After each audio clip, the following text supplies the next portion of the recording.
Il faut que la puissance du peuple dépasse sans comparaison possible le pouvoir qui est entre les mains des exécutants.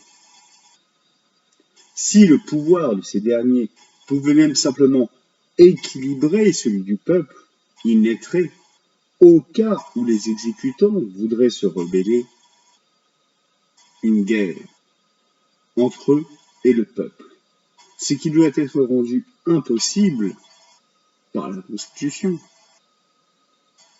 Si le pouvoir exécutif avait une puissance supérieure, ou s'il pouvait même simplement devenir le plus fort dans la guerre, il pourrait mettre le peuple sous son joug, ce dont résulterait un absolu esclavage.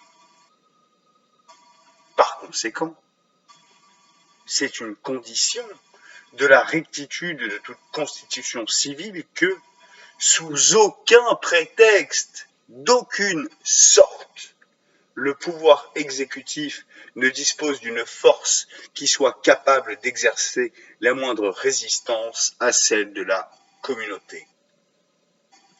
Toute fin doit être sacrifiée à cette fin la plus élevée possible, celle de préserver le droit en général.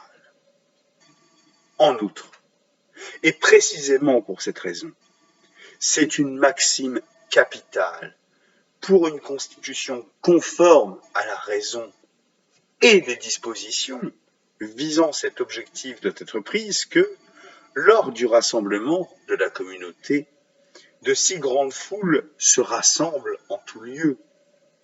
Par exemple, dans les capitales de province,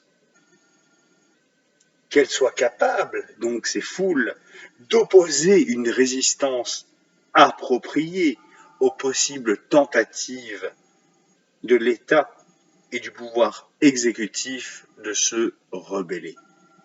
Et donc, dès le moment où la communauté se déclare comme communauté, une puissance très respectable soit mise sur pied.